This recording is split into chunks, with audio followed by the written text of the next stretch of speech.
What's going on YouTube? This is Barrett here from the Sealed Reef, coming to you again about I don't know, a year and a half later, almost 2 years. I think my last video was in July of 2017. I was out of the hobby for about a year and a half until this past January. I started collecting kind of the equipment and the material that I wanted to start with. So I initially had a Red Sea REEFER 350, and then I just thought that was just too small for me and did some things that I don't like to do normally in a fish tank. So I went ahead and traded up for a REEFER 450 and tried some new things, especially as you can see, the aquascape with the Stacks Rock by Marco Rocks was kind of my initial draw to do something different. But I kind of wanted to just do an overview of the equipment first before we actually get into coral, rock, livestock. As you can see, it's already stocked with a lot of coral, not very many fish. But anyway, looking forward to this journey with you guys as we see this tank mature and to receive feedback from y'all on kind of everything that we're doing together as a community. Thanks. All right, as you can see, lighting this tank is the Ecotech Marine XR15 Pros with the RMS hanging kit. I have 5 of them on there, which might be overkill, but I wanted to blanket this tank in lighting across the side, from side to side. I didn't want really any dead spots as much as possible. The LEDs coming from a single source of light can create dead spots in the light, or at least shadowing, but this at least helps illuminate it better than a couple of them would, or even 3. So that's kind of why I went with 5 lights here. Plus, my next tank will be an in-wall tank, and I'm looking to get another bank of these, so basically 5 more to go from front to back along laterally as well. So I am running the diffusers on these as well. I've tried these without the diffusers, and I just was not a fan of the disco ball effect, as you guys have heard, and this really softens the I guess the shimmer across the sand bed and the rocks. It really softens it significantly.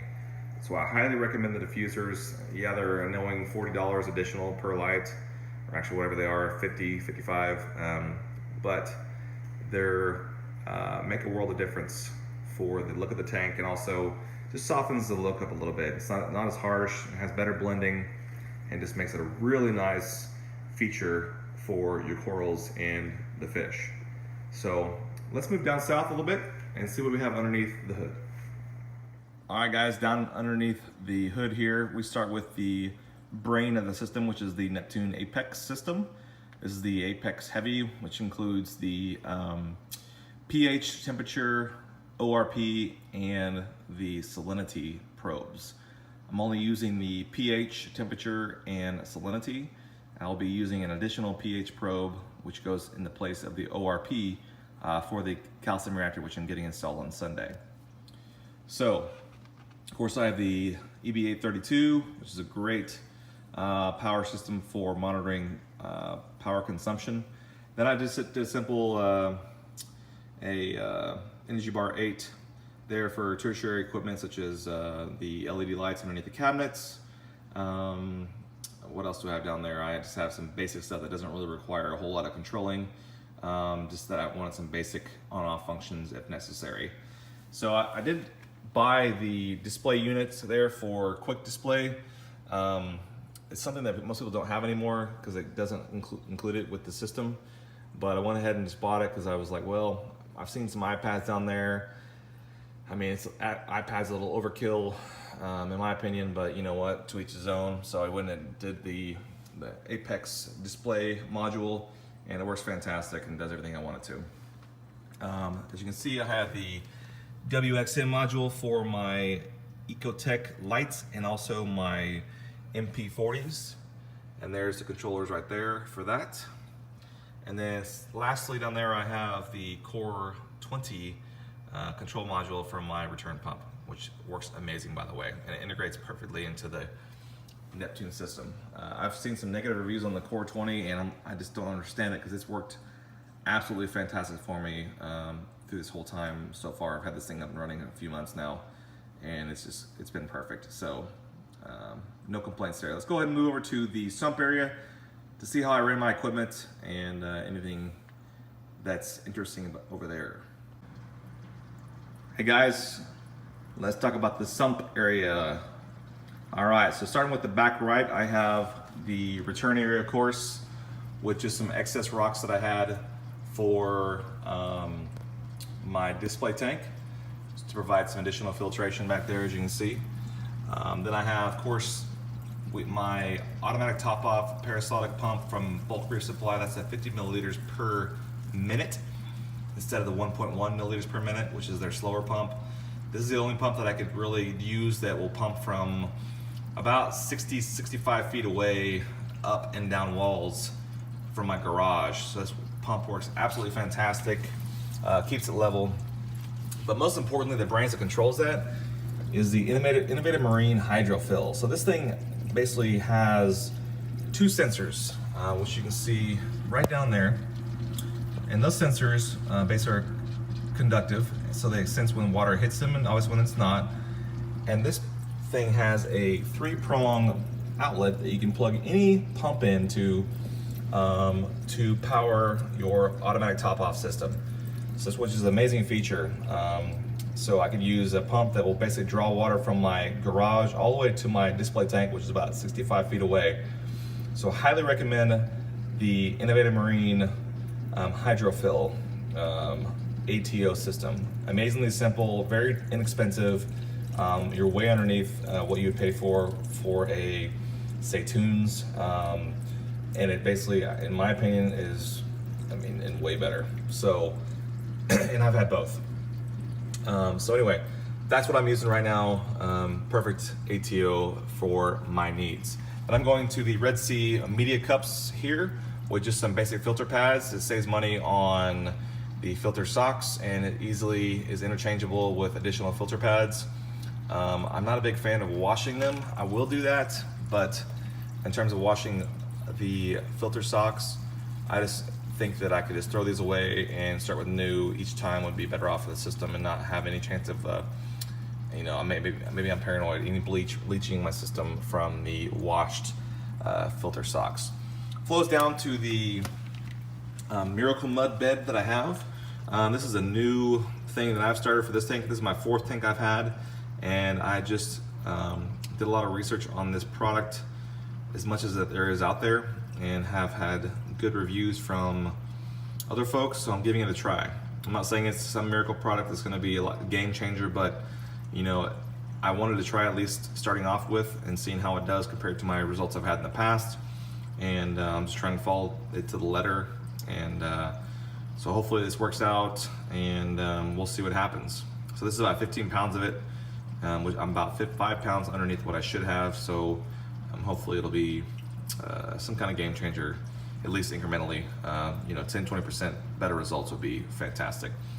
Also running some Chato to remove nitrates and nitrites.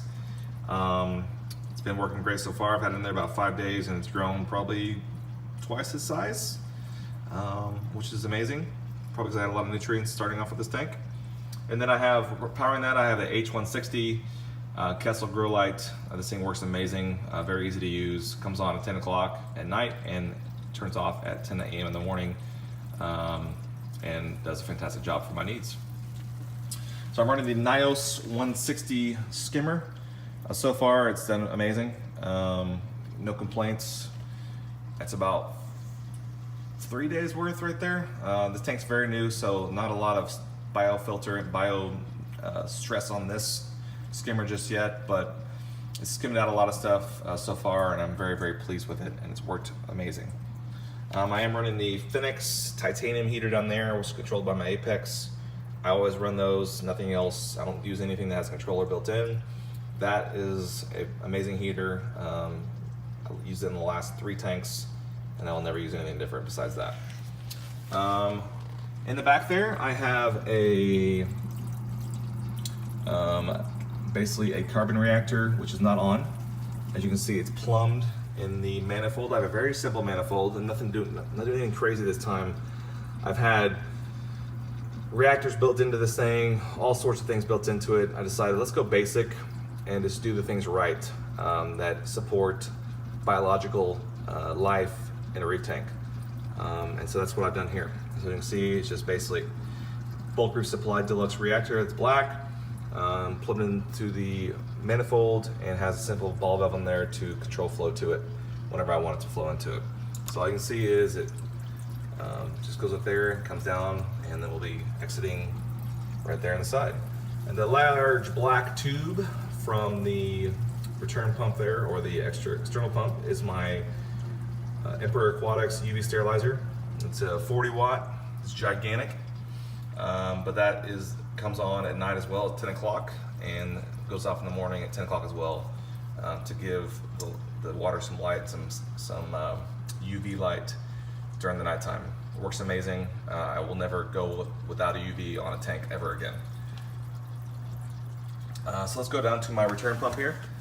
I am running the Core 20, which is the larger of the two. There's Core 15 and Core 20. Core 20 provides an amazing amount of flow. This is on about level 3 of 10 and provides very, very ample flow to my tank. So I'm just using a silicone flexible tubing there to the top of my manifold, using the pipe straps there to the top of the tank so it holds it very, very firmly. Goes across, comes down to simple U, and did a flexible joint there for the return area. Works incredible, zero issues, no complaints there at all. So it's a very basic manifold, out of the way, serves its purpose. I'm very, very happy with it. And then lastly, there is my CO2 scrubber, which I will never not use in this house, at least, because I swear I cannot keep my pH above 8 without it. So I actually ordered the Bulk Reef Supply Deluxe Jumbo CO2 scrubber, which I'll feature in another video later on. And that has basically, well, I would say 4 or 5 times the quantity of CO2 media that this one has, but it keeps my pH 8.1, 8.2 without any kind of calcium or excuse me, alkalinity dosing during the day. So very, very happy with it. I'll never go without a CO2 scrubber again. So that is the sump area and the basic equipment overview of this tank. It is a very, I would say, simple tank, but clean. In my opinion, very well done in terms of cable management. I do not like a lot of clutter. Keeps things nice and neat so you can work on it and be serviceable. But that's kind of how I do it, guys. So if you guys have any comments, questions, feedback for me, go ahead and leave it in the comment section. Hope you guys liked the video. Looking forward to many more videos with you guys on this community that we have. It's tight-knit, but also pretty competitive in terms of who can show off more with their tanks. But I'm just not looking to show off. I'm looking to seriously just to build the community, build some friendships, some relationships with fellow reefers out there who just want to do well and support the wild animals that we have in our tanks. So hope you guys enjoyed the video, guys. We'll talk soon. Take care.